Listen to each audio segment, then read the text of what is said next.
1400 سال پہلے قرآن کی یہ آیت نازل ہوئی،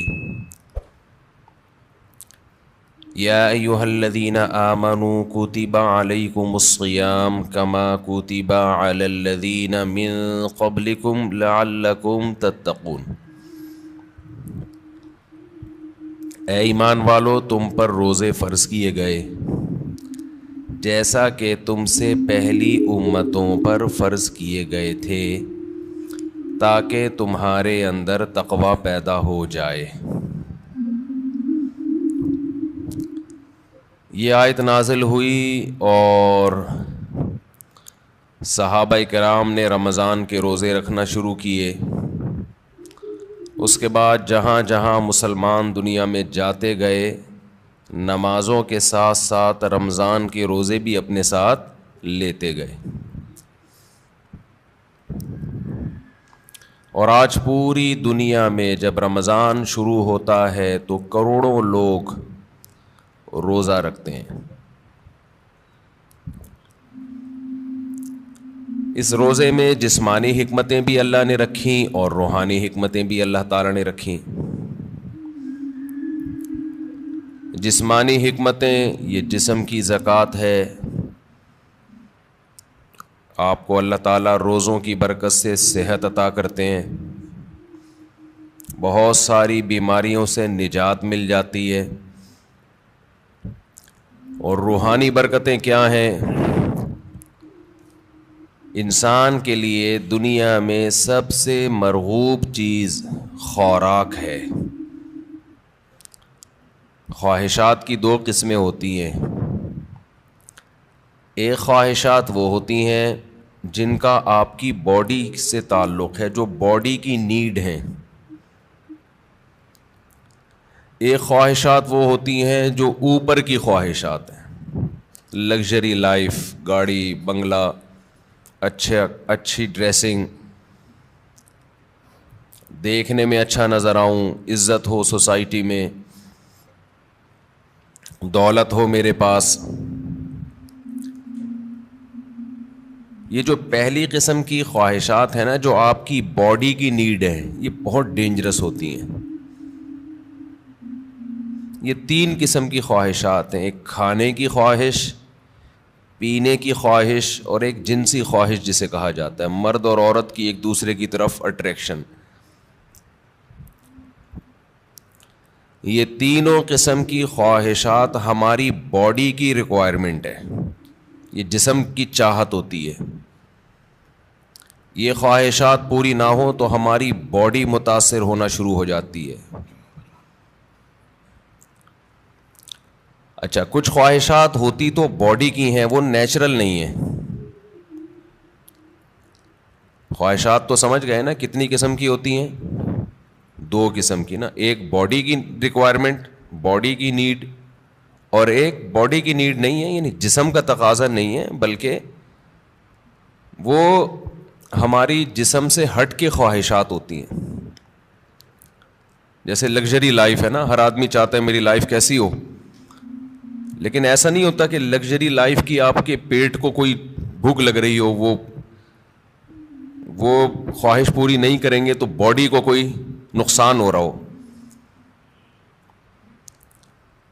جو باڈی کی نیڈ ہے نا، جیسے کھانا پینا، یہ تو اگر نہیں کریں گے تو باڈی مسلسل تڑپتی رہے گی، مسلسل احتجاج کرتی رہے گی، اور ان خواہشات کو پورا کرنا بھی ضروری ہے۔ نہیں کریں گے تو بالآخر باڈی آہستہ آہستہ ڈیمیج ہونے کی طرف جائے گی اور مر جائیں گے ایک دن۔ آپ کو اگر گدا نہیں ملتا سونے کے لیے، اچھا، انہی باڈی کی خواہشات میں ایک نیند بھی ہے، ہم چار قسم کی خواہشات شامل کر لیتے ہیں۔ نیند ہے، کھانا پینا، اور جس کو جنسی خواہش کہتے ہیں۔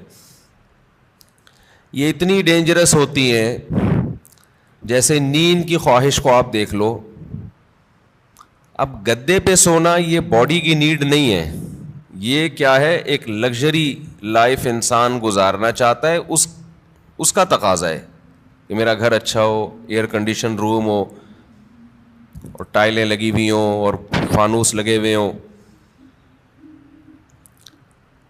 لیکن جب آپ کو نیند آئے گی تو جو گدے پہ سونے کے عادی ہیں ان کو فرش پہ نیند نہیں آئے گی. لیکن چونکہ نیند آپ کی باڈی کی نیڈ ہے, ایک وقت آئے گا کہ باڈی کہے گی میں نے سونا ہے سونا ہے سونا ہے سونا ہے, آپ کہیں گے میرے پاس سونے کے لیے گدا نہیں ہے, نہیں سو سکتا نہیں سو سکتا نہیں سو سکتا. بالآخر پھڈا ہوتے ہوتے جو باڈی کی نیڈ ہے نا وہ غالب آ جائے گی. لگژری جو آپ کی ایک چاہت ہے اس پہ باڈی غالب آ جائے گی آپ کی, اور آپ کانٹوں پہ بھی سو جاؤ گے.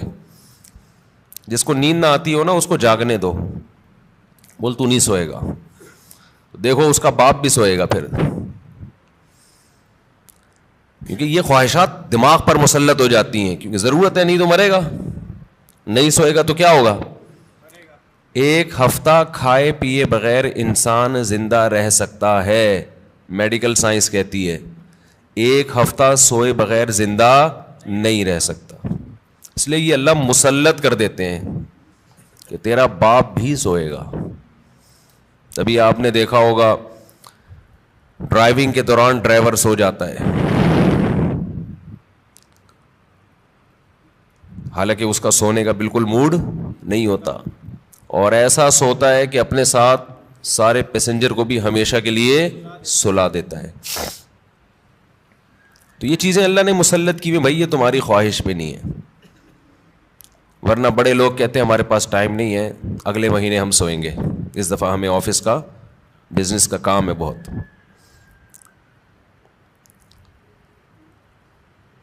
تو یہ جو جسمانی خواہشات ہیں نا, جسمانی خواہشات, ان سے ہاتھ کھینچنا آسان کام نہیں ہے,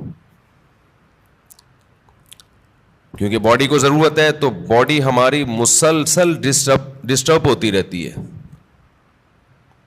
اب آپ کو جب بھوک لگ رہی ہے تو باڈی کیا کہے گی, روٹی دو, کھانا دو, کہے گی نا, خوراک چاہیے. تو کیا یہ 2-3 دفعہ کہنے کے بعد چپ ہو جائے گی کہ بھائی یہ تو کھلا نہیں رہا تو چلو اب کوئی اور کام کرو؟ نہیں ہوگی. یہ کیا کہے گی, روٹی کھانا, روٹی کھانا, چاول سموسے. کسی کو بھی دیکھے گا نا کھاتا ہوا, مسلسل یہ ٹینشن ہے, اور کسی بھی کام میں اس کا دل نہیں لگے گا جب تک کہ چند نوالے نہ کھا لے. پیاس بھی ایسی چیز ہے, جب آپ کو پانی کی خواہش ہوتی ہے تو باڈی مسلسل پانی مانگتی رہتی, آپ کا دل ہی نہیں لگے گا کسی کام میں, دل جمعی سے کام نہیں کر پاؤ گے آپ, مسلسل پانی پانی, باڈی کو ضرورت ہے. اور یاد رکھو جب ضرورت ہو باڈی خود بتاتی ہے, اس کے لیے ڈاکٹروں سے مشورہ نہیں لیا کرو کہ میں کتنے گلاس پانی پیا کروں. یہ چیزیں اللہ نے انسان کی باڈی میں انسٹال کر دی ہیں, اس میں میڈیکل سائنس کو زیادہ فری مت کرایا کرو. کھا بھی لیں پی بھی رہے ہیں, ڈاکٹر صاحب سے پوچھیں کتنے گلاس پیوں, جتنے کی چاہت ہے وہ باڈی خود بتا دے گی. ہاں اگر باڈی صحت مند ہے اور کوئی الٹے سیدھے کام نہیں کر رہے. بعض دفعہ آپ کوئی الٹا کام کر رہے ہوتے ہو جس سے پھر باڈی دھوکہ دیتی ہے, جیسے جو لوگ چائے زیادہ پی رہے ہیں, کافی, تو کیفین کیا کرتی ہے کہ پیاس کا احساس ختم کر دیتی ہے, پیاس بجھا دیتی ہے, اور باڈی سے پانی پیشاب بنا کے نکال دیتی ہے. ایک طرف پانی کی کمی ہو رہی ہے, دوسری طرف اس کمی کی کو پورا کرنے کے لیے باڈی کو جو احتجاج کرنا چاہیے باڈی وہ احتجاج نہیں کر رہی, تو پھر پانی کا پھر مشورہ ڈاکٹر صاحب سے لینا پڑے گا. کیونکہ پھر باڈی آپ کا جو جسم ہے نا وہ اس کی کھوپڑی گھوم جاتی ہے اس کو پتہ ہی نہیں چلتا کہ کب پانی کی ضرورت ہے کب پانی کی ضرورت نہیں ہے. تو نیچرل لائف جس کی ہوگی اس کی باڈی بتاتی رہے گی کتنا پانی چاہیے. جیسے کولڈ ڈرنک پینے سے پیاس بجھ جاتی ہے نا, تو پیاس تو وقتی بجھتی ہے لیکن پانی کی جتنی کمی پوری ہونی چاہیے وہ ہوتی نہیں ہے. تو یہ میں جو اصول بتاتا ہوں یہ ان لوگوں کے جو تمیز سے زندگی گزار رہے ہیں. ایسا نہیں سارا دن چائے کے کپ پھونکتے رہتے ہیں, کافی سارا دن پیتے رہتے ہیں. تو کیونکہ کافی اور چائے یہ نیچرل نہیں ہے, ہماری قدرتی غذا کا حصہ بول لو بھائی نہیں ہے. یہ تو بات کی ایجاد ہے کہ بھائی کیفین باڈی میں جاتی ہے تو بلڈ کا سرکولیشن بڑھا دیتی, تھوڑا ایکٹیو ہو جاتے ہو آپ, تو یہ مصنوعی ایکٹیونیس ہے, یہ کوئی سچی مچی میں جسم میں طاقت نہیں آتی ہے, سمجھتا نہیں. جیسے ایک ہوتی ہے کیفین, ایک ہوتی ہے نکوٹین. نکوٹین سگریٹ میں نا اور گٹکے میں, تمباکو میں, وہ ذرا اوپر کی چیز ہے, کیفین تھوڑی نیچے کی چیز ہے. تو فلسفہ دونوں کا سیم ہی ہے. وہ ذرا زیادہ ڈینجرس ہے نکوٹین ہے, تمباکو اور سگریٹ وہ بھی وہی کام کرتی ہے. چائے ذرا کمزور چیز ہے, اس لیے اس کا وہ نقصان نہیں ہے, اس کا سگریٹ کا نقصان زیادہ ہے. پھر اس میں دھوئیں شوئیں بھی ملا لیں تو اور پھر اور باڈی آپ کی سارے وٹامنس دھوئیں سے کیا ہو جاتے ہیں, پورے ہو جاتے ہیں. تو ابھی ایک بہت باریک لڑکا آیا, سگریٹ پیتا تھا نا, اتنا باریک, اس کی شادی ہونے والی ہے. میں نے کہا دھواں نکلے گا, یہ رسک نہیں لینا آپ. ایک تو آپ اپنی صحت دیکھو, اور سگریٹ کے کس طرح سے پھونک رہے ہو, تو جو اندر جا رہا ہے, جو ان پٹ ہوتا ہے آؤٹ پٹ وہی ہوتا ہے نا.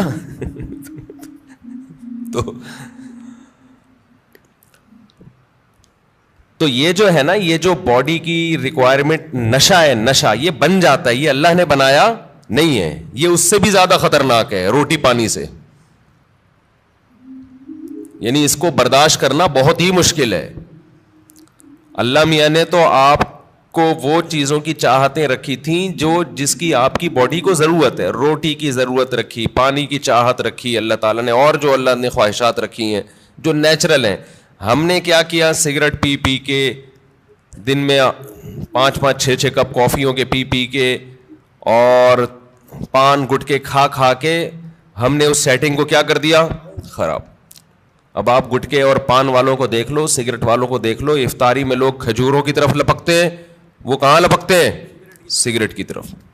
وہ تو کھجور ایک سنت پوری کرنے کے لیے کھا لیتے ہیں, اس کے بعد پھر سٹے لگا رہے ہوتے ہیں. بٹ کتنی بڑی نحوست ہے یار, ہے یا نہیں ہے؟ کیسا اپنے ہاتھوں سے اپنے آپ کو برباد کر رہے ہو. اللہ کا کتنا بڑا فضل ہے, ہمارے ماں باپ نے ہمیں سگریٹ پان گٹکے سے ہمیشہ بچایا. ہمارے ماں باپ کا بہت بڑا احسان ہے. اللہ ان کی قبروں کو نور سے بھر دے, ان کی پر اللہ بہت رحمت نازل کرے. بڑا کردار ہوتا ہے والدین کا اس میں. بالکل بچوں کو قریب نہ جانے دو. ہم تو ایک دفعہ, مجھے یاد ہے میں نے ایک دفعہ سگریٹ پی تھی چھپ کے, وہ بھی ایسے کہ ہمارے ایک رشتے کے تایا لگتے تھے, وہ پیتے تھے, رشتے کے تایا, دور کے تایا. انہوں نے پھینکی تو ہمیں شوق تھا تھوڑی تحقیقات کا کہ یار یہ کیا ہے, اس میں اتنا شوق سے یہ صبح شام سٹے لگاتے ہیں. تو انہوں نے پھینکی تو میں نے اٹھا لی, تو اٹھا کے میں نے کہا ذرا چک کے دیکھو نا, تو ایک کش لگایا ہے, وہ اتنی کھانسی ہوئی ہے کہ اللہ کا بڑا فضل. اور شکر ہے دیکھا نہیں کسی نے, ورنہ طبیعت سے کٹتے. طبیعت سے کیا ہوتا, کوئی گھر میں دیکھ لیتا تو کٹ جاتے طبیعت سے. تو جو بات ہے میں اس کی طرف آتا ہوں. تو جو سگریٹ ہے اور یہ سب چیزیں تو انسان خود عادی بنا لیتا ہے نا. تو یہ میرا آج کا ٹاپک نہیں ہے, یہ تو اپنے ہاتھوں اپنے آپ کو آپ جہنم کی آگ میں ڈال رہے ہو, ایک عذاب میں ڈال دیا آپ نے اپنے آپ کو. اچھا ایک بات خوب سمجھ لو, بات چل نکلی ہے, یہ جو سگریٹ والے, گٹکے والے, اور بہت زیادہ جو کافی پیتے ہیں, چائے پیتے ہیں, بہت زیادہ کیفین کی لت پڑ گئی ہے ان کو, یہ لوگ اکثر ایک بات یہ کہتے ہیں کہ اس سے ذہن فریش ہو جاتا ہے. یہ خوب سمجھ لو, کوئی بھی نشے کی چیز, نشے سے میری مراد یہ نہیں ہے جو شراب کا نشہ ہوتا ہے, نشے سے مراد جس کی بھی لت پڑ جائے. تو جو کیفین ہے, کافی, یہ جو نیکوٹین ہے, ان میں یہ ذہن میں رکھو کہ جتنی کوانٹٹی آپ لے رہے ہو نا فریش ہونے کے لیے, تھوڑے دن میں اس کے عادی ہو جاتے ہو, سمجھتے ہو. پھر آپ کو اس کی مقدار بڑھانی پڑتی ہے, جبکہ روٹی اور پانی میں ایسا نہیں ہے. جتنی روٹی سے پیٹ بھر رہا ہے نا, اگر خام خام میں زبردستی زیادہ ٹھوس ٹھوس کی عادت نہیں بناؤ گے تو مزید کی عادت نہیں پڑتی, بلکہ کم کی عادت پہ لاؤ گے تو کم, زیادہ پہ لاؤ گے تو زیادہ. جبکہ یہ جتنی چیزیں جو نیچرل نہیں ہے, جو ہماری باڈی کی نیڈ نہیں ہے, ان کو جب آپ لو گے تو جتنے کپ میں آج فریش ہو رہے ہو نا, کل اس سے تعداد بڑھانی پڑے گی. شرابی کو دیکھ لو نا, شروع میں ایک گھونٹ میں بہک جاتا ہے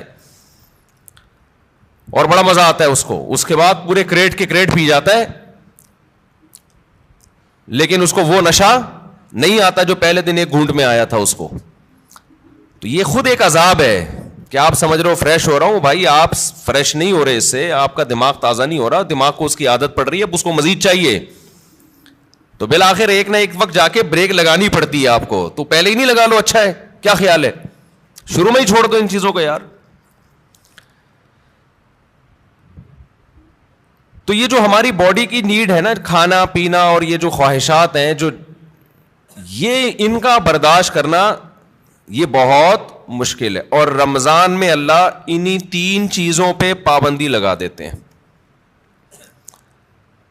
ویسے تو 4 چیزیں ہیں نا جو بہت زیادہ انسان کو، جس کی خواہش سونا اور جنسی خواہشات اور کھانا اور پینا. تو ان میں سے 3 اللہ تعالیٰ روزے کی حالت میں کیا کر دیتے ہیں؟ پابندی لگا دیتے. کھانا پینا اور جنسی خواہش آپ پوری نہیں کر سکتے. سونے پر اللہ پابندی نہیں لگاتے، یہ اللہ کی رحمت ہے. اللہ چاہتے تو رمضان میں سونے پر بھی پابندی لگا دیتے. لیکن ما جعل علیکم فی الدین من حرج، قرآن کہتا ہے ہم نے دین میں تنگی نہیں رکھی. ایسا دین بنایا جو ہر دور میں ہر انسان کے لیے سوٹیبل ہو، اس کے لیے اس پر عمل کرنا ممکن. نیند کا سیٹ اپ، اس میں زیادہ پریشانی ہو جاتی اور عین ممکن ہے صحت کو نقصان ہونا بھی شروع ہو جاتا. تو رمضان کا مقصد لوگوں کی صحتوں کو نقصان پہنچانا نہیں ہے، لوگوں میں خواہشات پہ کنٹرول کرنے کا جذبہ پیدا کرنا ہے. اور ویسے بھی حکمت کی بات کیا ہے کہ اللہ اگر نیند پہ پابندی لگا دیتے نا، نیند پہ، تو کیا ہوتا؟ لوگ مغرب کے بعد سوتے، وہ فجر میں اٹھتے. کیا خیال ہے؟ تو نیند ڈبل کر رہے ہوتے، اس کا کوئی فائدہ نہیں تھا. یعنی نیند ایسی چیز ہے نا، جب آپ پہ مسلط ہوتی ہے تو آپ کے لیے اس کو روکنا ممکن نہیں رہتا. اب دن کے ٹائم میں نیند آتی، آپ لازماً آنکھ لگ رہی ہوتی ہے، آپ کی کہیں بھی بیٹھے ہوتے آنکھ لگ جاتی ہے آپ کی. یا پھر لوگ کیا کرتے، اتنی لمبی لمبی راتوں کو نیند لے لیتے، تو جو مقصد ہے وہ حاصل نہیں ہوتا. کھانے میں بھی ایسا ہی کرتے ہیں لوگ. بھائی انہوں نے کہا کہ بھائی صبح صادق سے لے کے مغرب تک کھانے پر پابندی ہے، تو مغرب سے کھانا شروع کرو، سحری تک نان اسٹاپ، اور کھاتے ہیں. الحمدللہ پاکستانی قوم غربت مہنگائی میں بھی دبا کے پھوڑنا پھاڑنا لگا ہوا ہے. لیکن آپ جتنی بھی اسپیڈ سے جتنا بھی کھا لیں، اس کے بعد بھی بہرحال چند گھنٹوں کے بعد آپ کا معدہ خالی ہوتا ہے. تو یہ صبح صادق سے لے کے غروب آفتاب تک اتنا ٹائم ہوتا ہے کہ نان اسٹاپ آپ ساری رات بھی پھوڑتے پھاڑتے رہیں، پھر بھی 5-6 گھنٹے بعد، سحری کے 6, 7, 8, 10 گھنٹے بعد معدہ کیا ہو جائے گا؟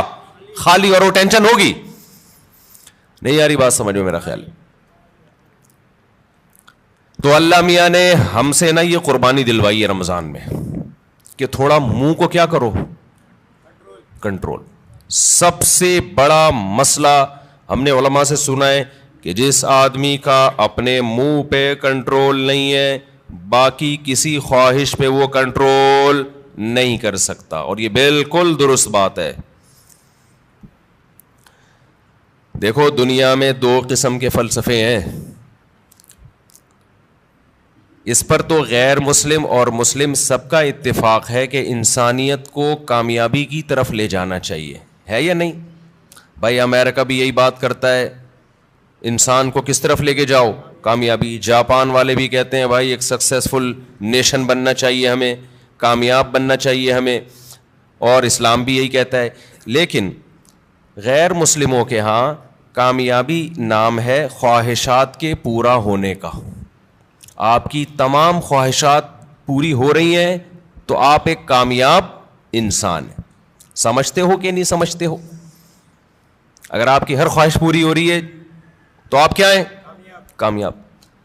لیکن اسلام کیا کرتا ہے؟ آپ کی جگہ جگہ خواہشات پہ پابندیاں لگا رہا ہوتا ہے. جگہ جگہ آپ کی خواہشات پہ کیا لگاتا ہے؟ پابندیاں. یہ نہیں کرنا، یہ نہیں کرنا، یہ لیگل ہے، یہ انلیگل ہے. بہت ساری اور بڑی خطرناک قسم کی پابندیاں بھی لگا دیتا ہے اسلام، جس کا غیر مسلم تصور ہی نہیں کر سکتے کہ ان سے بچیں ہم.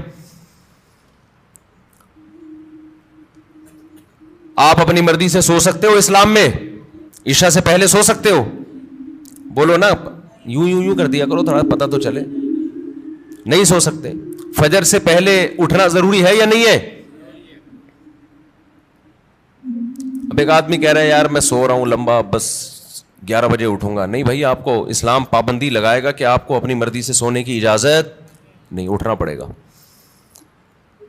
سردی ہے، وضو کا دل نہیں کر رہا، یخ ٹھنڈا پانی ہے، اسلام کیا کہے گا؟ غیر مسلم کیا کہے گا؟ بھائی نہیں اٹھو، یا اٹھ گئے ہو تو ہاتھ منہ مت دھو.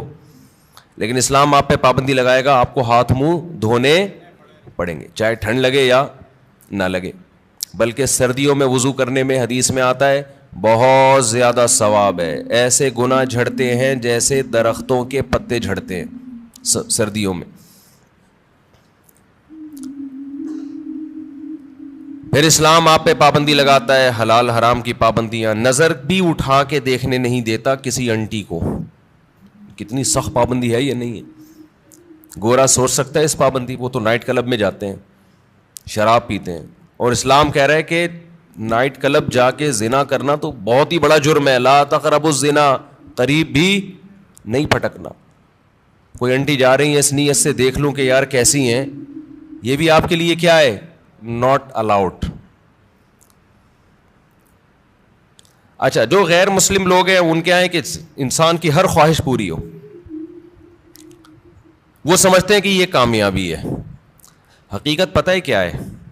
جس کی ہر خواہش پوری ہوتی ہے وہ ڈپریشن کا مریض بنتا ہے. یہ بات خوب اچھی طرح کھوپڑی میں بٹھا لو. جس کی ہر خواہش پوری ہوگی وہ کیا ہوگا؟ وہ اسٹریس اور ڈپریشن میں جائے گا. وجہ اس کی ہے کہ آپ کی ہر خواہش پوری ہو سکتی نہیں ہے.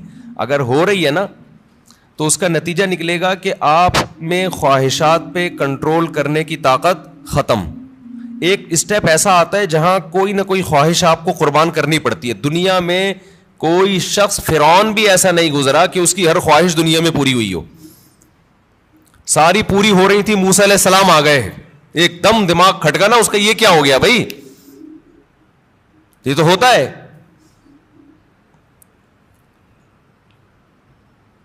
جتنی بھی آپ کے اندر خواہشات ہیں نا، پوری کرتے رہیں، کہیں نہ کہیں آ کے قدرت کی طرف سے بیریئر کھڑے ہو جاتے ہیں آپ کی راہ میں، اور آپ خواہشات پوری کرتے کرتے یوز ٹو ہو چکے ہوتے ہو. آپ کو خواہشات پہ کنٹرول کرنے کی عادت نہیں رہتی. پھر آپ جاتے ہو اسٹریس میں، ڈپریشن میں، اور چیخو پکار، مار دھاڑ. جیسے جو بچے زیادہ لاڈ پیار میں پلتے ہیں وہ بچے شور شرابہ زیادہ مچاتے ہیں.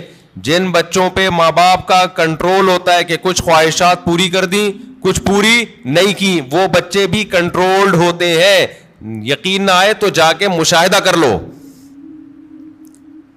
میں نے بہت سے بچے ضدی دیکھے ہیں، چیزیں اٹھا کے پھینک رہے، کوئی بات نہیں مانتے. وجہ اس کی ہے کہ ماں باپ ان کی ہر بات مانتے ہیں. نہیں آ رہی سمجھ میں؟ پتہ نہیں آپ لوگ لاڈلے بچے ہیں اپنے ماں باپ کے یا لاڈلے نہیں ہیں، تو یہ تو اللہ ہی جانتا ہے. لیکن ہم نے ایسے بچے مارکیٹ میں دیکھے، ہر خواہش پوری ہو رہی ہے، بچہ چڑچڑا ہو گیا. اچھا، جس بچے کے ساتھ اس کا کوئی بہن بھائی نہ ہو وہ بھی چڑچڑے ہو جاتے ہیں. اس کی وجہ یہ کہ بہت زیادہ لاڈ پیار اس اکلوتے کو مل جاتا ہے. کیا ہوتا ہے؟ اکلوتے. دوسرا مارکیٹ میں قریب العمر ہوتے نہیں ہیں، 2-4، تو ماں باپ کی ساری لاڈ کا اور پیار کا مرکز یہ اکلوتا. اس کی ہر خواہش پوری. آپ میں سے کوئی اکلوتا ہو تو پیش کی معذرت. نتیجہ کیا نکلتا ہے؟ اس کی طبیعت میں چڑچڑاپن پیدا ہونا شروع، مار دھاڑ. وہ سوسائٹی میں بسا اوقات ایک کامیاب انسان بن کے سروائیو نہیں کر پاتا. اچھا، ہمارے ایک ریلیٹیو کے یہاں نا ایک بچہ ہوا، پھر ان کے یہاں فوراً دوسرا ہو گیا اگلے سال. رپورٹ دیکھیں، رپورٹ.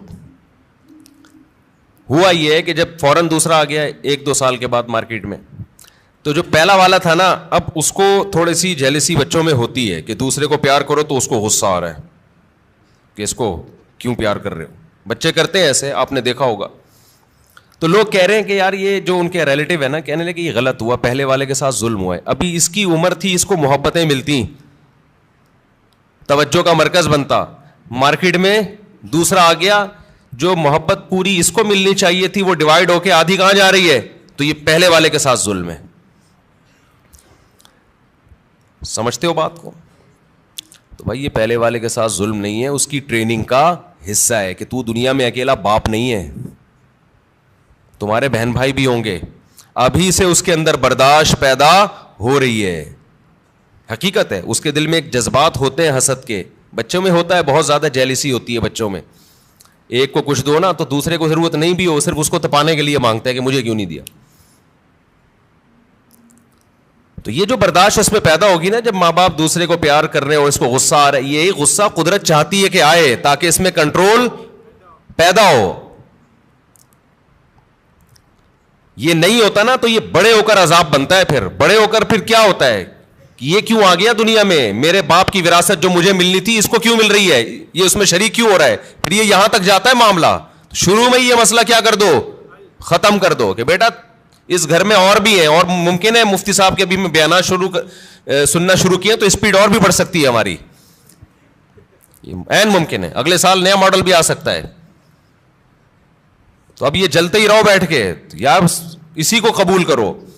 اور پھر ایک اہم بات یہ کہ بچہ ماں باپ کی توجہ کے لیے بہن بھائی کو وقتی طور پہ برداشت نہیں کرتا, لیکن اللہ نے ایک ایسا بچے میں ایک سافٹ ویئر ڈالا ہوا ہے کہ وہ اپنے بہن بھائیوں سے محبت بھی ٹوٹ کے کرتا ہے. یہ تو آپ اس کو دے رہے ہو نا, ماں باپ اس نئے ماڈل کو جب پیار کرتے ہیں, محبت دیتے ہیں, تو پرانے ماڈل کو تکلیف ہوتی ہے. یہ ہے اس کی جیلسی. لیکن آپ ذرا کوئی تھرڈ پرسن اس نئے ماڈل کو ہاتھ اٹھا کے دیکھے, پرانا ماڈل آڑ بن کے کھڑا ہو جائے گا کہ میرا بھائی ہے, میری بہن ہے, تو کون ہوتا ہے ہاتھ اٹھانے والا. تو یہ جو محبت اور قربانی کا جذبہ ہے, یہ بھی نئے اور پرانے میں جب کم وقفہ ہوگا اور نیا ماڈل جلدی آئے گا, تو پرانے ماڈل میں اپنے بہن یا بھائی کے لیے لڑنے کا جذبہ یہ بھی جبھی پیدا ہوگا. نہیں آ رہی بات؟ اور یہ تھوڑا سا نئے اور پرانے کو بڑا ہونے دو, پھر ان کے آپس میں کھیل کود دیکھو, محبتیں دیکھو کیسی ہوں گی. تو یہ جو فضول قسم کے لبرل لوگوں کی فضول باتیں ہیں نا کہ ابھی تو پرانے والے کو ٹائم زیادہ چاہیے تھا, ایکچولی نیا والا آ گیا مارکیٹ میں, تو ایکچولی یہ ٹوپی ڈرامے یہ کسی اور کو گنتیاں سکھانا جا کے ساری نیچرل لائف کا بیڑا غرق کر دیا. بچے کو اپنے جیسا بچہ چاہیے بھائی کھیلنے کودنے کے لیے, اس کو ماں باپ سے زیادہ ضرورت بہن بھائیوں کی ہے. ماں باپ تو صرف کیئر کرتے ہیں کہ کیا کر رہا ہے, خراب تو نہیں ہو رہا, سٹے تو نہیں لگا رہا ہے, ایسا تو نہیں تایا نے سگریٹ پھینکی اٹھا کے پی رہا ہے. ماں باپ کا کام صرف یہ نگرانی کرنا ہے. باقی تو اس کو جو اس کی جو انٹرٹینمنٹ والی لائف ہے, جو اس کو انٹرٹین کرے گی, وہ تو بہن بھائی کریں گے. خوش رہے گا, کھیلے گا, کودے گا, انہیں کے سے سیکھے گا, مارے گا, روئے گا, پٹے گا بھی, پیٹے گا بھی. یہی تو لائف ہے اس کی. ہر خواہش پوری ہونے سے انسان بنتا نہیں ہے بلکہ بگڑتا ہے.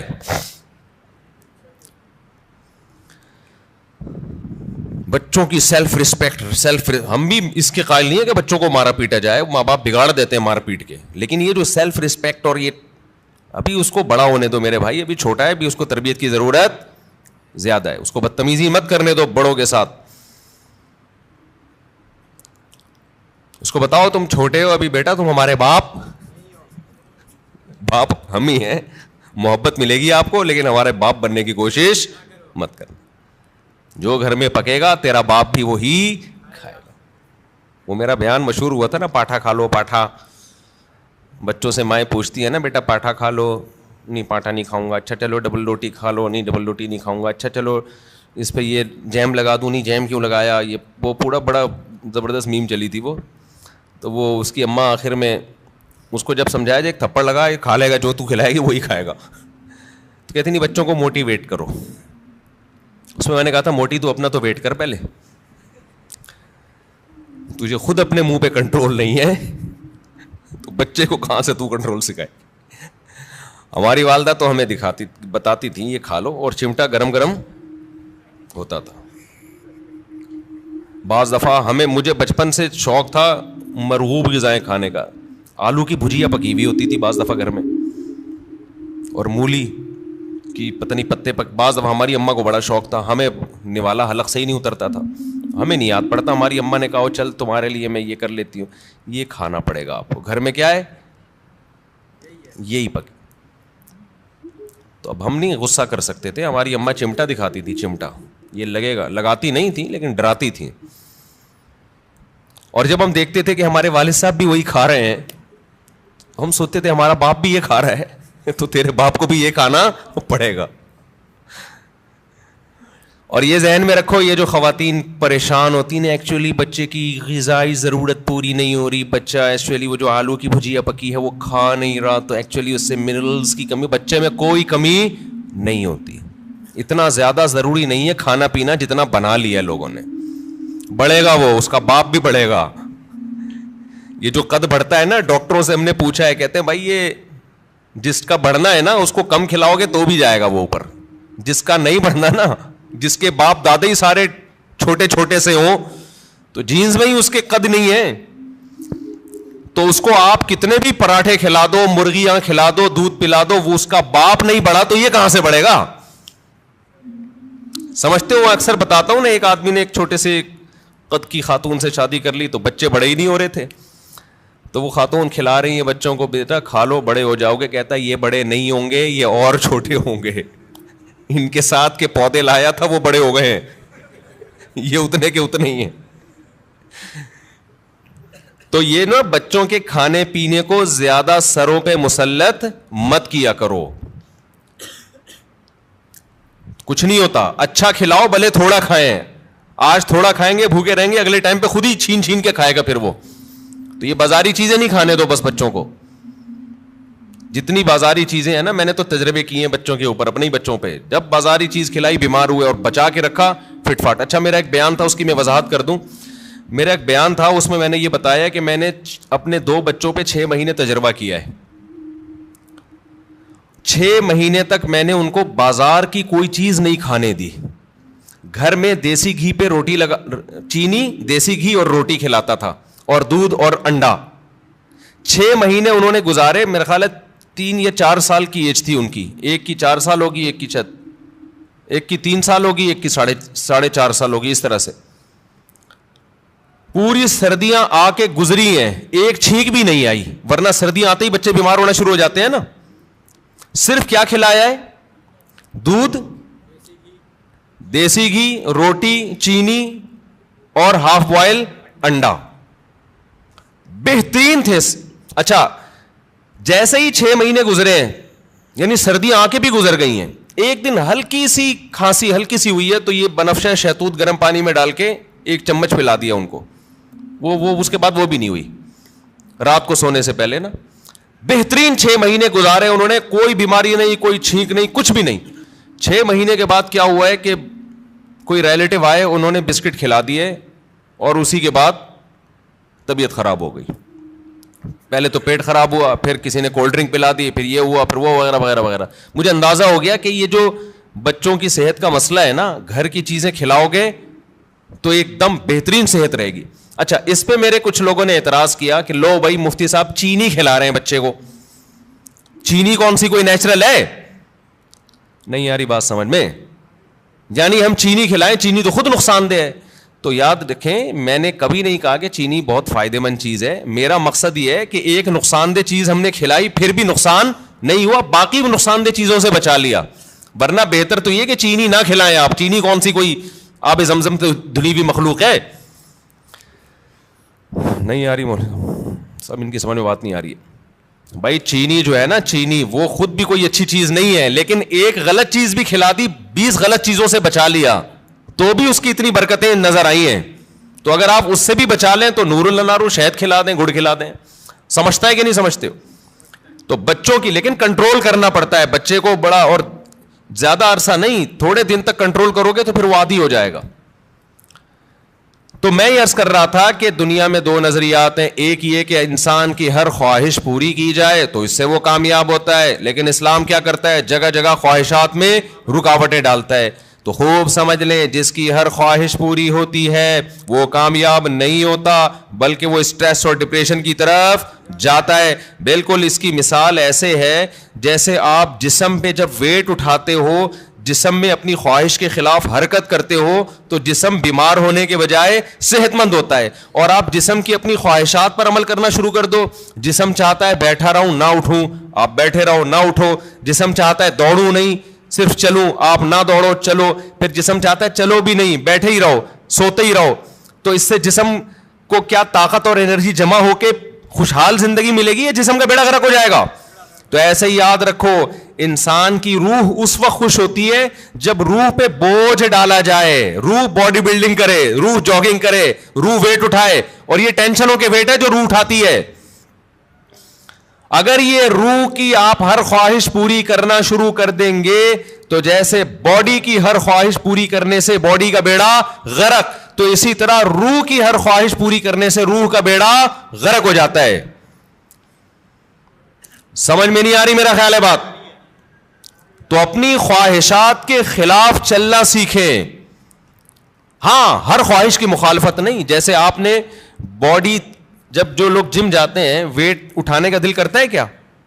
نہیں کرتا نا، بس جسم پہ بوجھ ڈال کے اٹھا رہتے، تبھی اوں کی آوازیں بھی آ رہی ہوتی ہیں۔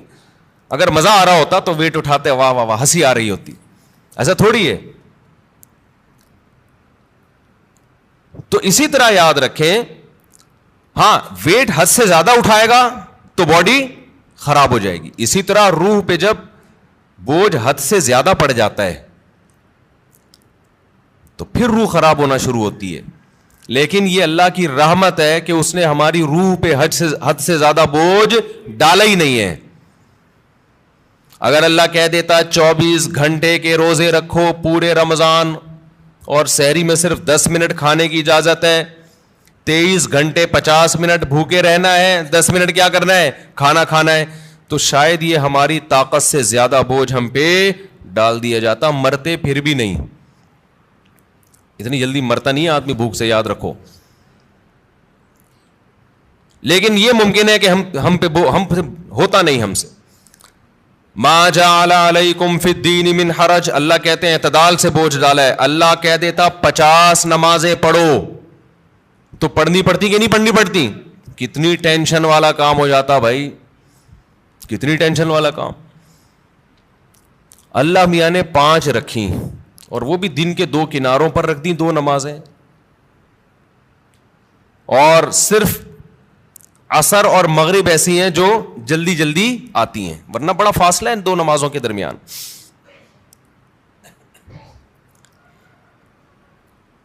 اللہ میاں نے حکم دیا نظر کی حفاظت کرو، لیکن ساتھ میں نکاح کی ترغیب بھی دے دی، تو آسان کر دیا نا۔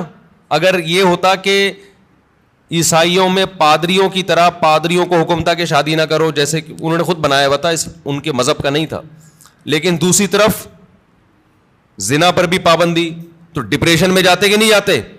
اللہ میاں نے کہا بھائی نظر کی حفاظت کرو، اور یہ بھی ہمارے فائدے کے لیے۔ اگر اللہ حکم دیتے نظر کی حفاظت نہ کرو لیکن صرف زنا سے بچو، تو زنا سے بچنا بہت مشکل ہو جاتا، کیونکہ جو برائیوں میں پڑتے ہیں نظر کی حفاظت نہیں کرتے ان کے لیے زنا آسان ہو جاتا ہے، اور جو نظر کی حفاظت کرتے ہیں ان کے لیے زنا مشکل ہوتا ہے۔ تو یہ بھی ہمارے فائدے کے لیے حکم دیا کہ بھئی ایسا کام ہی مت کرو کہ اس کی طرف تمہاری برائی کی طرف توجہ جائے تمہاری۔ اللہ میاں نے حکم دے دیا ماں باپ کی اطاعت کرو، فرما برداری کرو، لیکن اس کی بھی ایک لمٹ رکھ دی، ایک حد رکھ دی۔ یعنی کوئی ایسا حکم نہیں ہے جو ایسا بوجھ ہم پہ ڈالا جا رہا ہو جو ہمارے بس میں ہو ہی نہیں۔ سود کو حرام قرار دے دیا، لیکن مزاربت اور شرکت کو جائز قرار دے دیا۔ آپ کسی کو لون دے کے متعین نفع لیتے ہو کہ 1 لاکھ پہ 2,000 روپے 5,000 حرام ہے، لیکن ایسا نہیں کہ پابندی لگا دی۔ اللہ نے کہا یہی 1 لاکھ روپے دو، جو پروفٹ ہوگا اس میں شرکت کر لو۔ سمجھ میں آ رہی ہے بات؟ جو پروفٹ ہوگا اس میں کیا کر لو بھائی، تجھے جتنا پروفٹ ہوگا اس میں اتنے فیصد میرا، اور وہ گھننا بن کے پروفٹ بتانا پڑے گا اس کو۔ اور جو سرمایہ دار لوگ ہیں نا وہ پروفٹ بتانا نہیں چاہتے، وہ کہتے ہیں ہم آپ کے 1 کروڑ سے جتنا بھی اٹھائیں آپ کو اتنا ملے گا بس۔ اسلام کہتا ہے نہیں بھائی، پیسہ اس کا لگ رہا ہے تو اس کو بتاؤ تو صحیح کتنا کما رہا ہے تو۔ ابے 1% بھی دو گے نا آپ، دیکھو آپ نے زید کو 1 کروڑ روپے دیے، زید کو کہا تو 1 کروڑ سے جتنا بھی کمائے گا نا بے شک مجھے 1% دے دے، لیکن پرسنٹیج ہونی چاہیے 1%۔ اس کا فائدہ کیا ہوگا؟ وہ 1 کروڑ پہ آپ کو 1 لاکھ دے گا نا، آپ کو فوراً پتہ چل جائے گا وہ کم بخت 99 لاکھ کما رہا ہے۔ سمجھ میں آ رہی ہے بات؟ سود خور یہ وہ اپنا پروفٹ بتانا نہیں چاہتا۔ 1% بھی دے گا نا آپ کو یہ تو پتا چل جائے گا نا, جب 1% 1 لاکھ ہے تو اس کا مطلب باقی 99 کتنا ہے, وہ 99 لاکھ ہے. اس کا مطلب یہ گھنا میرے 1 کروڑ سے 99 لاکھ کما رہا ہے اور مجھے کتنا دے رہا ہے, 1 لاکھ. لیکن اگر سودی نظام ہوگا, آپ نے زید کو 1 کروڑ روپے دیے, آپ نے کہا مجھے ہر مہینے 1 لاکھ دے دینا, تو کتنا کما رہا ہے, مجھے اس سے غرض نہیں ہے. وہ 1 لاکھ روپے لا کے دے گا, آپ گلے ملیں گے, شکریہ ادا کریں گے, کتنا نیک آدمی مجھے 1 لاکھ روپے دے رہا ہے, اور وہ بھی روتے ہوئے دے گا, یار کاروبار کا تو بیڑا ہی غرق ہو گیا, لیکن میں تجھ سے وعدہ کیا 1 لاکھ لے لے. آپ کا دل چاہے گا اس غریب کو 2 کروڑ اور دے دوں میں, الو بناتا رہے گا, آپ کو بے وقوف بناتا رہے گا. لیکن اگر پرسنٹیج کے حساب سے ہوگا تو آپ نے جب زید کو 1 کروڑ دیے, آپ لوگ کو سمجھ میں ہی نہیں آ رہا, تو بزنس کہاں سے کرو گے جو تمہاری سمجھ میں اتنی باتیں نہیں آ رہی. مجھے لگ رہا ہے آپ کے چہروں سے کہ جو میں کہہ رہا ہوں اوپر سے گزر رہا ہے آپ کے. زید کو آپ نے 1 کروڑ روپے دیے, آپ نے کہا مجھے جتنا پروفٹ ہوگا اس میں 1% چاہیے, وہ 1 لاکھ روپے لے کر آیا, تو آپ سمجھ جاؤ گے یہ کمبخت کتنے کما رہا ہے, 99 لاکھ. اب اس کو رونے کی اجازت, وہ رونے کا بہانہ نہیں کرے گا, اور آپ کو اس سے مانگو گے بھی کہ جو جتنا پروفٹ ہوا ہے مجھے دکھاؤ, تاکہ پتا چلے کہ یہ واقعی 1% بنتا ہے کہ نہیں بنتا ہے. تو اللہ میاں نے سود پہ پابندی لگائی, مگر تجارت کو اللہ نے حلال قرار دیا. اگر اللہ سود پہ بھی پابندی لگا دیتا, مزاربت پہ بھی, شرکت پہ بھی, تو پھر ہم حرج میں پڑ جاتے, ہم تنگی میں پڑ جاتے, ہمارے لیے کاروبار کے راستے بند ہو جاتے. لیکن اللہ نے ہمارے لیے دین میں تنگی نہیں رکھی بلکہ آسانی رکھی ہے. سمجھتے ہو کہ نہیں سمجھتے ہو؟ تو اسی طرح اللہ میاں نے لیکن بوجھ ڈالا ہے ہمارے اوپر. یہ نہیں کہا کہ بالکل فری سٹائل کی زندگی گزارو گے, کوئی ٹینشن ہی نہیں ہوگی. یہ کامیابی نہیں ہے, ٹینشنیں اٹھانی پڑیں گی. بہت ساری ٹینشنیں لگا دی اللہ میاں, اور اس ٹینشن سے فائدہ کیا ہوتا ہے کہ ہماری روح وزن اٹھاتی ہے, جس سے روح ٹینشن سے بچتی ہے, روح صحت مند ہوتی ہے, اور روح ڈپریشن اور اسٹریس کی طرف جانے سے بچ جاتی ہے. تبھی آپ کو مسلمانوں میں خودکشی کا ریشو دوسری قوموں کی نسبت کم نظر آئے گا. مسلمانوں میں ڈپریشن کے مریض دوسری قوموں کی نسبت کم نظر آئیں گے, حالانکہ ڈپریشن والے کام مسلمانوں میں بہت زیادہ ہیں. مسلمان غیر مسلم ایک ڈپریشن پالنے کے لیے تیار نہیں, مسلمان 4 ڈپریشن کی بات کرتے ہیں. آئی بات سمجھ میں؟ ہم مسقط میں تھے تو ہمارے بہت سے علماء اپنی اپنی فیملیوں کے ساتھ آئے تھے, بیگمات کے ساتھ آئے تھے. تو ایک مولانا صاحب نئے نئے پہنچے, تو وہ میزبان نے ان سے پوچھا مجبوری ساتھ میں ہے یا بغیر مجبوری کے آئے ہیں؟ میں نے کہا یہ کیا کہہ رہے ہیں؟ پھر پتہ چلا بیگم کو پیار سے کیا کہتے ہیں, یہ مجبوری. تو بڑا زبردست لفظ تھا ان کا بھائی, کیونکہ جب مجبوری ساتھ میں ہوتی ہے تو پھر گھر سے زیادہ دیر باہر نہیں رہ سکتے, آپ بتانا پڑتا ہے. جو بغیر مجبوری کے آیا وہ تو جہاں مرضی جائے. جب مجبوری کے ساتھ آئے ہیں تو بیگم پوچھے گی, مجبوری پوچھے گی بھائی اتنی دیر سے کیوں آ رہے ہو, آپ کہاں گئے ہوئے تھے؟ مفتی صاحب کے ساتھ. اچھا, جو لوگ اپنی مجبوریوں کے ساتھ آئے تھے نا, ان سب کی مجبوریوں کو یہ بڑی فکر تھی کہ ہمارا میاں, ہمارے جو میاں ہیں مفتی طارق مسعود کے ساتھ تو نہیں بیٹھے ہوئے گئے. سب کو یہ ایسا نہ ہو یہ 2-4 مجبوریاں اور پال لیں ہمارا شوہر, ان کو یہ سب کو ڈر تھا. تو مسلمان کے پاس ٹینشن کے مواقع بہت ہیں, پھر بھی ٹینشن نہیں لیتا. یہ غربت اور مہنگائی آپ تھوڑی دیر کے لیے انگریزوں کو دے دو تو خودکشی کے لیے میرے بھائی رجسٹریشن فارم کیا ہو جائیں گے, ختم ہو جائیں گے. ہمارے والے حکمران 1 ہفتے کے لیے ان کو ادھار دے دو, آپ سچی مچی کے تو نہیں لیں گے, صرف ادھار دے دو آپ ان کو کہ 1 ہفتے بعد واپس لے لیں گے. 1 ہفتے میں ایسا بیڑا غرق ہو جائے گا, کوئی کھمبا ان کا بجلی کا باقی نہیں بچا ہوگا. ان کے یہاں تو کھمبے ہوتے نہیں, انڈر گراؤنڈ ہی ہوتا ہے سب کچھ. یہ ہم ہیں, ٹھیک ہے نا. ڈالر کہاں سے کہاں پہنچ گیا, میں تو کبھی سوچتا ہوں تو تھوڑی ڈپریشن شروع ہو جاتی ہے, پھر میں سوچتا ہی نہیں کہ ہمیں مریں گے تو ویسے ہی سب کیا ہو جائے گا, ختم. ہمارے تو اصل آخرت ہے نا. جو دیکھو دال پانی اللہ نے جو موٹی موٹی ضرورتیں وہ تو اللہ ویسے ہی پورے. اور پاکستان کا تو حال ایسا ہے کہ بچپن سے سنتے آ رہے ہیں کہ بینک کرپٹ ہونے جا رہا ہے. پاکستان کا ایسا اللہ کے ساتھ اللہ کا معاملہ ہے, بچپن سے مہنگائی بڑھ رہی ہے. مجھے یاد ہے وہ دور میں بہت چھوٹا تھا, روٹی 4 آنے کی ملتی تھی, 1 روپے کی 4 روٹیاں. جب 8 آنے کی ہوئی تو سب چیخ اٹھے کہ روٹی ڈبل ہو گئی بھائی. 1 روپے کی 4 روٹیوں کے بجائے اب 1 روپے کی کتنی ملیں گی؟ 2 روٹیاں. لوگ چیخ اٹھے تھے مہنگائی بڑھ رہی ہے. پھوڑنا اسی حساب سے لگا ہوا تھا, اسی. پھر روٹی 1 روپے کی ہوئی, پھر 5 روپے کی ہوئی, پھر 10 روپے کی ہوئی, اب پتہ نہیں کتنے کی چل رہی. 35. استغفر اللہ. میرے یہاں مہمان آتے ہیں نا تو چائے منگواتا ہوں میں ہوٹل سے. اب ہمارے دماغ میں وہ چند سال پہلے کی چائے تھی, پتہ نہیں 10 روپے کا کپ تھا, 15 روپے کا کپ تھا. میری کھوپڑی میں وہی گھوم رہی ہے. مجھے کیا پتا اتنی اسپیڈ سے حساب خراب ہو گیا. مہمان آ رہے ہیں, آوے لے آ یار 4 چائے لے آ, 5 چائے لے آ. اچھا وہ گارڈ جو ہے نا, وہ جو خادم بل بنا کے دیتا ہے, مجھے لگتا تھا یار یہ کچھ زیادہ ہی, پتہ نہیں خود تو نہیں اس نے اپنے کئی مہمانوں کے الگ سے کھانچے کھولے ہوئے اس نے. ایک دن میں نے کہا یار اتنے تو مہمان میرے نہیں آئے جتنے تم بل بنا رہے ہو. اس نے کہا استاد جی 60 روپے کا کپ ہے چائے کا, 60 روپے. ابے میں نے کہا اتنے کا تو کپ نہیں آتا جس میں چائے ڈالی جا رہی ہے. تو مجھے تو خیال ہوا میں نوٹس لگا دوں کہ مہمان لوگ اپنی چائے اپنے ساتھ لے کے آئیں گے. بھائی یہ کوئی مذاق تھوڑی ہے یار, ملنے بھی ہم سے آؤ, چائے بھی کون پلائے, کام بھی تمہارا ہو, چائے ہم پلائیں. خیر اتنا بھی ایسا نہیں ہے, انشاءاللہ پلا دیں گے. لیکن یہ کہ یہ ہے تو فکر کی بات نا. لیکن نہ چائے والوں کی چائے رک رہی ہے, نہ نلی نہاری کی سیل میں کمی آ رہی ہے, نہ برگر بکنے میں کمی, نہ KFC والوں کے ہاں رش میں کمی.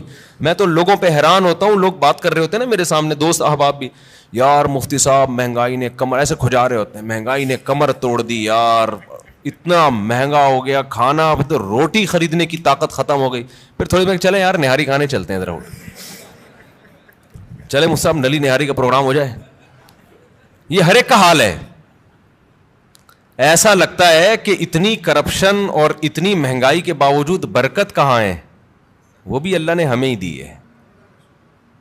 لوگوں کے چہرے کھلے ہوئے ہیں ماشاءاللہ, پیٹ بھرے ہوئے ہیں. ہوٹل کے باہر جاؤ ایسا لگتا ہے فری میں بانٹ رہا ہے, پاؤں رکھنے کی جگہ نہیں ہے. مہنگے سے مہنگے ہوٹل جاؤ وہاں بھی یہی حال ہے.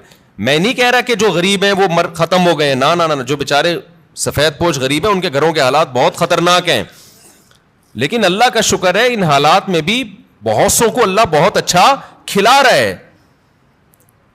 تو بھائی مسافر خانہ ہے نا یار, اور کیا کرنا ہے, کھا پی لو, سونے کی جگہ مل گئی, مہنگائی گئی تیل لینے, ٹھیک ہے نا. ہماری زندگی کا جتنا کوٹا ہے ہمارے مرنے سے پہلے انشاءاللہ ہم پورا کر کے جائیں گے. اگلی نسل کا بیڑا غرق ہوگا, وہ اگلی نسل جانے, وہ ہمیں کیوں بھائی, اللہ اس کو بھی کھلا دے گا. پھر اگلی نسل کا کام ہے کہ وہ ووٹ اچھے لوگوں کو دے. ہم تو اس نسل کو بھگت رہے ہیں. ہم نے اتنے بڑے بڑے جرم کیے, ایسے ایسے حکمرانوں کو اپنے اوپر مسلط کیا, پھر بھی اللہ ہمیں کھلا رہا ہے. شاید اگلی نسل یہ جرم نہ کرے تو ان کو تو اور اچھا کھلائے گا اللہ تعالیٰ. یعنی ایسا لگ رہا ہے اللہ ہمارے گناہوں کو بھی اتنی سزا نہیں دے رہا جتنی بنتی ہے, ورنہ تو ہم لوگ کی حرکتیں ہیں نا اس کے حساب سے سزا بہت زیادہ بنتی ہے ہماری. کہ اسلام کی برکت ہے, اللہ کا نام لیتے ہیں اس کی برکت ہے, کہ پھر بھی اتنی ٹینشنوں میں بھی ٹینشن میں نہیں جا رہے, اتنی مجبوریاں اس کے بعد بھی ٹینشن میں نہیں جا رہے. اور یہاں سوسائٹی پہ, ریاست پہ بوجھ نہیں ہوتا, عوام کا بوجھ ہوتا ہے گھر کے سربراہ پہ. یورپ امریکہ میں آپ کی بیگم کو کھلانا اسٹیٹ کی ذمہ داری ہے, آپ کی ذمہ داری نہیں ہے. آپ کے بچوں کو کھلانا اسٹیٹ کی ذمہ داری ہے, آپ کی ذمہ داری نہیں ہے. حتیٰ کہ آپ کے پاس پیسے نہیں ہیں تو بھی اسٹیٹ کی ذمہ داری ہے آپ کو کھلانا. یہاں ساری ذمہ داریاں اسلام نے مرد کے کندھوں پہ ڈالی ہیں. بیگم کو کھلانا, ماں باپ کو کھلانا, اولاد کو کھلانا. اس کے باوجود بھی یہ بیچارہ ڈپریشن میں نہیں جاتا, جانا چاہیے تھا, جا نہیں رہا. یہ تو یہ کس کی برکت ہے بھائی؟ یہ دین کی برکت ہے, اللہ پہ اعتماد توکل ہے. تو اپنے اوپر بوجھ ڈالو گے تو اللہ خوشیاں دے گا. وہ بوجھ کیا ہے؟ نماز کا بوجھ ڈالو, رشتہ داروں کے حقوق ادا کرنے کا بوجھ ڈالو, ذمہ داری اٹھاؤ گھر کی, بھائی میری ذمہ ہے ان کو کھلانا. غریبوں کا بوجھ ڈالو اپنے اوپر, غربا اور مساکین کا پیٹ بھرنا کس کی ذمہ داری ہے؟ میری. ہر آدمی کیا سوچے کس کی ذمہ داری ہے؟ میری ذمہ داری ہے. روح پہ جتنا بوجھ ڈالیں گے. روزہ رکھنا یہ کس کی ذمہ داری ہے؟ یہ میری, مجھے رکھنا پڑے گا. ہم بچپن میں دیکھتے تھے, تصور نہیں تھا روزہ چھوڑنے کا. اب لوگ کیا کر رہے ہیں؟ اللہ کی خاطر چند گھنٹے بھوک اور پیاس برداشت نہیں ہو رہی. تم یہ دیکھو حکم کس کا ہے. کتنے بڑے بادشاہ نے جو تمہیں پورے سال کھلاتا ہے. ہمارے لبرل لوگ نا اپنے آپ کو کافر پہ قیاس کرتے ہیں. یار انہوں نے مذہب سے بغاوت کر کے اتنی ترقی کر لی, تو ہمیں رمضان کے روزوں کی کیا ضرورت ہے؟ بھائی انہوں نے مذہب سے بغاوت کے ساتھ خدا سے بھی بغاوت کی ہے. یہ ذہن میں رکھو, خدا اپنے باغیوں کو معاف نہیں کرتا. یہ تو دارالامتحان ہے. لا یغررک تقلب الذین کفروا فی البلاد. قرآن کہتا ہے جو اللہ کے نافرمان ہیں ان کی زمین میں عیش و عشرت دیکھ کر تم کبھی بھی متاثر مت ہو, یہ تمہیں دھوکے میں نہ ڈال دے. متاع قلیل, یہ دنیا کے چند دنوں کے چند ٹکے ہیں, یہ کچھ بھی نہیں ہے. ثم مأواہم جہنم, اس کے بعد ان کا ٹھکانہ کیا ہے؟ جہنم کی آگ ہے. تو ابھی سے نیت کر لے, رمضان میں انشاءاللہ بھرپور طریقے سے روزے رکھیں گے, ایک روزہ بھی ضائع نہیں کریں گے. وقتی ٹینشن ہے روزہ رکھنے میں, لیکن نبی صلی اللہ علیہ وسلم نے فرمایا للصائم فرحتان, روزے دار کو اللہ دو خوشیاں دیتا ہے. ایک خوشی تو آخرت میں ملے گی جنت کی صورت میں, ایک خوشی افطار کے وقت. سارا دن آپ اپنے کھانے پینے پہ کنٹرول کرتے ہیں. دیکھو کھانے پینے پہ کنٹرول کرنے میں صرف یہ ٹینشن نہیں ہوتی بھوک اور پیاس کی, بڑی ٹینشن یہ ہوتی ہے کسی کام میں دل نہیں لگتا انسان کا. روزہ رکھے نا کوئی بھی کام تمیز سے ہوتا نہیں, عادت ہی نہیں ہے.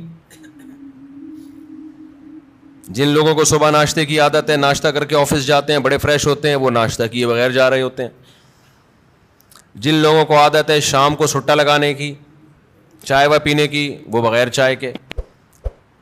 تو زبان خشک اور وہ آہستہ آہستہ, باڈی کی تو ضرورت نہیں ہوتی اتنا کھانے پینے کی, لیکن عادت. تو لائف کہتے ہیں نا بورنگ لائف ہو جاتی ہے, بور ہونا شروع ہو جاتے ہیں, کسی کام میں دل نہیں لگ رہا. لیکن جب اللہ تعالیٰ ہمیں افطاری کے دسترخوان پہ بٹھاتے ہیں, چند نوالے پیٹ میں اترتے ہیں, کیسی طبیعت فریش ہو جاتی ہے. یہ عام دنوں میں طبیعت میں یہ لذت انسان محسوس نہیں کرتا. تو اللہ نے کیا فرمایا, نبی نے کیا فرمایا کہ ایک روزے دار کو جو خوشی ملے گی وہ آخرت میں ملے گی, اور ایک خوشی دسترخوان پہ جب وہ افطار کرتا ہے وہ بھی بڑی مزے کی خوشی ہوتی ہے. اور میں آپ سے ایک گزارش کرتا ہوں, اس کا مذہب سے براہ راست تعلق نہیں ہے, میڈیکل سائنس سے ہے, لیکن مذہب بھی صحت کو کی ترغیب دیتا ہے نا صحت بنانے کی. رمضان میں ایک کام آپ کر لیں, تھوڑا کھانے پینے پہ کیا کر لو میرے بھائی, کنٹرول کر لیں.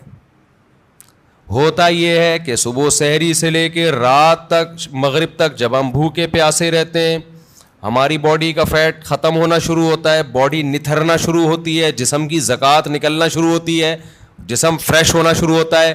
اس کے بعد جو حساب کتاب افطار کے وقت میں پھوڑنا پھاڑنا ہوتا ہے, اس سے باڈی کی ایسی کی تیسی ہو جاتی ہے. رمضان میں ہارٹ اٹیک کے واقعات میرا خیال ہے عام دنوں سے زیادہ ہی ہوتے ہیں. بھائی اللہ میاں نے کھانے کی چھٹی دی ہے, پھوڑنے کی چھٹی,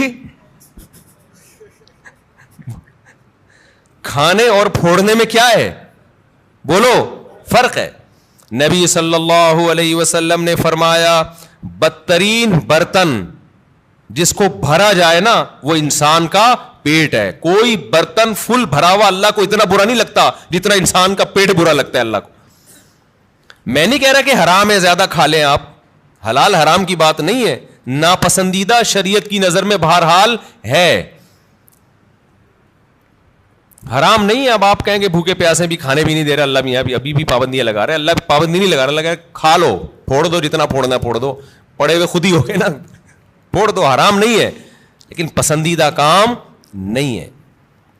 تو رمضان میں آپ اپنے آپ کو عادی بنا سکتے ہیں کم کھانے کا, اچھا کھانے کا. میں بھی سموسے پھوڑتا ہوں, پکوڑے پھوڑتا ہوں, لہذا میں آپ کو یہ کہوں کہ سموسے نہ کھائیں, پکوڑے نہ کھائیں, یہ غلط ہو جائے گا. جب میں کھانے لگوں گا میرے گھر والے میرا ہی بیان چلا دیں گے کہ آپ خود لوگوں کو بول رہے ہو کہ سموسے مت کھاؤ اور خود کیا کر رہے ہو, کھا رہے ہو, لہذا میں ایسی بات کیوں کروں جو میں خود نہیں کر رہا. لیکن ہم سب مل کے عزم کر لیتے ہیں آپس میں کہ تھوڑا کیا کریں گے, کنٹرول. میں بھی کوشش کروں گا. اب گھر والے کہیں گے بیان دیکھو, میں کہا میں نے کوشش کا وعدہ کیا تھا, تو کوشش ہی تو ہو رہی ہے کہ میرا ہی بیان مجھے ہی سنایا جا رہا ہے. کوشش کی جا سکتی. سموسے بھی کھا لیں اعتدال سے. میں نے بہت دیکھا ہے لوگوں کو افطاری میں بہت زیادہ پھوڑتے ہیں, مسائل کھڑے ہو جائیں گے آپ کے لیے. شربت پہ شربت پیے جا رہے ہیں, چینی کے نا پیے جا رہے ہیں, کولڈ ڈرنک پہ کولڈ ڈرنک پیے جا رہے ہیں. اچھا کمال کی بات یہ کہ افطاری میں طبیعت سے پھوڑتے ہیں, پھر نماز کے بعد آ کے کھانا کھاتے ہیں. یہ آج تک کم از کم میری کھوپڑی میں یہ چیز نہیں آئی ہے کہ اب کھانا کیسے کھا رہے ہو یار. یا تو ایک کھجور سے روزہ افطار کیا ہوتا ہے, نماز پڑھ کے آگے کھانا کھاتے ہیں. یہ بہت جگہ ہم نے دیکھا ہے, افطار پارٹیوں میں بھی ہوتا ہے. پہلے افطار پارٹی میں کیک, پیسٹریاں, سموسے, پکوڑے اور چکن اور کیا کچھ ہوگا, وہ کھانے کے بعد چلو جی اب جماعت سے نماز پڑھے, اب کھانا لگا ہوا ہے. اب مجھے کہہ رہے تھے وہ کھانا لگا دیا. کھانا یہ کیا کھایا ہم نے بھائی؟ ایک آدمی نے کم از کم 6 سموسے کھائے ہیں اور اتنے پکوڑے کھائے ہیں, تو اب کھانا کیا؟ تو لوگ کہتے ہیں کھانا روٹی سالن کو کہا جاتا ہے اور چاول کو کہا جاتا ہے. یہ جو ہم نے کھایا ہے کھانے سے پہلے, جو نماز سے پہلے افطاری میں, یہ روٹی سالن نہیں تھا. یہ سموسے, پیسٹریاں, پکوڑے اور پتہ نہیں رول اور کیا کیا چیزیں آ رہی ہیں, یہ تو وہ تھا. پیٹ جو ہے نا, پیٹ, اس کو نہیں پتا کھانے کی ڈیفینیشن ہندوستان اور پاکستان میں کیا چل رہی ہے اس وقت. پیٹ یہ دیکھتا ہے کہ اوپر سے کوئی چیز آ رہی ہے, اس کو ہضم کرنا شروع کر دو. پیٹ اسی کو کھانا کہتا ہے. نہیں آئی بات میرا خیال ہے. ایک دفعہ ہمارا پشاور جانا ہوا تو ہمارے کچھ میزبان تھے, وہ ماشاءاللہ پٹھان لوگ تو ویسے ہی بڑے سخی ہوتے ہیں. انہوں نے کیا کیا, میرے لیے نا دیسی مرغیوں کی وہ لا کے رکھ دی. دیسی مرغیاں نا روسٹ, بڑی زبردست تھی وہ, رانے اس کی بھنی ہوئی. ہم نے پھوڑ دی. وہ ماشاءاللہ بڑے ہیوی کھانا تھا, تو میں نے اچھی طرح طبیعت سے کھا لیا, بڑا مزہ آیا. میں تو کہا ہو گیا کھانا بھائی, اتنی دیر میں اب کھانا آ رہا ہے. اب میں مجھ پہ نا, کیونکہ وہ پھر کھلاتے بھی زبردستی ہیں, مجھ پہ راشا تاری ہو گیا. میں نے کہا اللہ خیر کرے اب کیا ہوگا. انہوں نے کہا وہ سب کھانا. میں نے کہا بھائی ہمارے اندر تو طاقت نہیں ہے. انہوں نے کہا تمہارے باپ کو بھی کھانا پڑے گا. ان کا یہ الفاظ نہیں تھے, لیکن اسٹائل اسی قسم کا تھا. وہاں ایسا نہیں ہو سکتا کہ کھانا آئے اور آپ نہیں کھاؤ. پھر ہم نے کھایا, تھوڑا سا کھایا. تو افطاری میں کیا کر رہے ہوتے ہو بھائی؟ تو آپ بہترین, آپ تجربہ کر کے دیکھ لو میرے مشورے پر. افطاری میں شربت نہ پیو آپ. میں آپ کو بتا رہا ہوں, آپ کا دماغ ایسا فریش ہو جائے گا نا, آپ کہو گے واہ مزہ آ گیا بھائی. اکثر آپ نے دیکھا ہوگا افطاری کرتے ہی لوگ ٹن ہو جاتے ہیں, دیکھا ہوگا نا. مغرب کے بعد گھر جاتے ہیں, بستر سے اٹھا ہی نہیں جاتا. پھر تراویح میں ایسے جھوم رہے ہوتے ہیں جیسے جن پر لگتا ہے کسی نے کوئی قبر سے مردہ اکھاڑ کے لا کے یہاں کھڑا کر دیا ہے. یہ حالت ہوتی ہے. آپ کو جو نیند آتی ہے نا, میٹھا کھانے سے آتی ہے, خوب سمجھ لیں, کارب لینے سے آتی ہے. آپ اپنی خوراک میں کاربوہائیڈریٹ کو کم کر دیں, آپ فریش بھی ہوں گے, نیند بھی نہیں آئے گی, جسم کو طاقت پوری ملے گی. آپ افطاری میں تجربہ کر کے دیکھ لیں, میٹھے میں صرف کھجور کھائیں آپ افطاری میں, اس سے نیند نہیں آئے گی. کھجور میں کوئی الگ ٹائپ کا میٹھا ہوتا ہے. آپ نے افطاری میں شربت نہیں پینا, آپ نے افطاری میں روٹی چاول نہیں کھانے, تھوڑے سے کھا لیں آپ, زیادہ نہیں کھائیں. کھجور کو فوکس کریں آپ, جو چنے کی چاٹ وغیرہ ہے نا اس کو فوکس کریں, وہ کھائیں, پیٹ بھی بھر جائے گا آپ کا. سفید چنا نہیں آتا اور کالا چنا, اس کی کوئی مزے کی چاٹ یا لوبیا کی چاٹ بنا کے وہ پھوڑ دیں آپ, پیٹ بھی بھرے گا آپ کا. لیمن پی لیں, لیمن, لیمو کا تھوڑا سا بے شک تھوڑی بہت چینی ڈال، وہ بغیر وہ اس کے پیا نہیں جاتا، شہد ڈال دیں اس میں تو زیادہ اچھا ہے، وہ پی لیں آپ اپنے خرچے پہ. یہ سارے کام اپنے خرچے پہ کرنے ہیں، ایسا نہ ہو مجھے فون کر رہے ہو ہم نے آپ اتنا کچھ انتظام کر لیا ہے پیسے بھجوا دیں. تو کھجوریں پھوڑ دیں آپ افطاری میں، اور چاٹ واٹ سے پیٹ بھر لیں آپ، یہ چنے کی چاٹ وغیرہ سے نا، دہی بڑے وغیرہ سے، اس سے پیٹ بھر لیں آپ، تو آپ کو نیند نہیں آئے گی، آپ فریش ہو جاؤ گے، طاقت بھی پوری ملے گی آپ کو. اور یہ جو افطاری کر کے ٹن ٹن سے گھوم رہے ہوتے ہیں نا، اور تراوی میں بھی ادھر ادھر جھوم رہے ہوتے ہیں، یہ کیفیت آپ کی نہیں ہو. تو اس رمضان میں کوشش کر لیں روٹی چاول تھوڑا کم کر دیں، میٹھی چیزیں تھوڑا کم کر دیں. ہاں میٹھے میں کھجور کھا لیں آپ، اس سے انشاءاللہ کچھ نہیں ہوگا بلکہ فائدہ ہی ہوگا. تو یہ تھوڑا سا اس دفعہ ہمارے مشورے پہ آپ کنٹرول کر کے دیکھیں، مزہ نہ آئے پیسے واپس. تو آپ کو لگے گا آپ کی نگاہیں روشن ہو گئی ہیں، دماغ فریش ہو گیا ہے، آپ کا حافظہ اور اچھا ہو گیا. میں نے تجربہ کیا، میں ہوائی باتیں نہیں کر رہا. روزہ رکھو اور روٹی چاول ذرا کم کھاؤ افطاری میں اور سحری میں بھی، آپ ایسا نتھرنا شروع ہو جاؤ گے، ایسی آنکھوں میں بینائی آپ کی تیز ہو جائے گی اور ایسی فریش ہو جاؤ گے کہ ہٹو بچوں ہو جائے گا بس. اور کیا کہوں میں، وہ ایک مولوی صاحب تقریر کر رہے تھے نا، نہیں وہ نہیں ان کی تقریر سنا رہا میں آپ، تو وقت بھی پورا ہو گیا ہے. تو یہ تھوڑا سا رمضان میں کیا کرنا ہے، تھوڑا سا میٹھے پہ تھوڑا سا کیا کر لو بھائی، کنٹرول کر لو. میٹھے پہ روٹی چاول بھی میٹھی ہی چیزوں میں شمار ہوتا ہے اس کا، کیونکہ اس میں کارب بہت زیادہ ہے. تھوڑا سا کنٹرول کر لیں. دیکھو آپ کی صحت، کیونکہ رمضان کا تحفہ اللہ نے غیر مسلم کو نہیں دیا، کس کو دیا ہے، مسلمان کو. تو مسلمان اس کو صحت بنانے میں بہترین استعمال کر سکتا ہے، تو روحانی فائدے بھی ہوں گے اور جسمانی بھی. لیکن مسلمان صبح سے لے کے شام تک روزہ رکھ کے افطاری میں طبیعت سے پھوڑ پھاڑ کے جسمانی قوت کا بجائے اس کو بنانے کے اس کا بیڑا غرق کر دیتا ہے، اور بیڑا ہی غرق ہو جاتا ہے. تو اللہ تعالی ہم سب کو ہدایت دے اور تمیز سے کھانے پینے کی توفیق عطا فرمائے.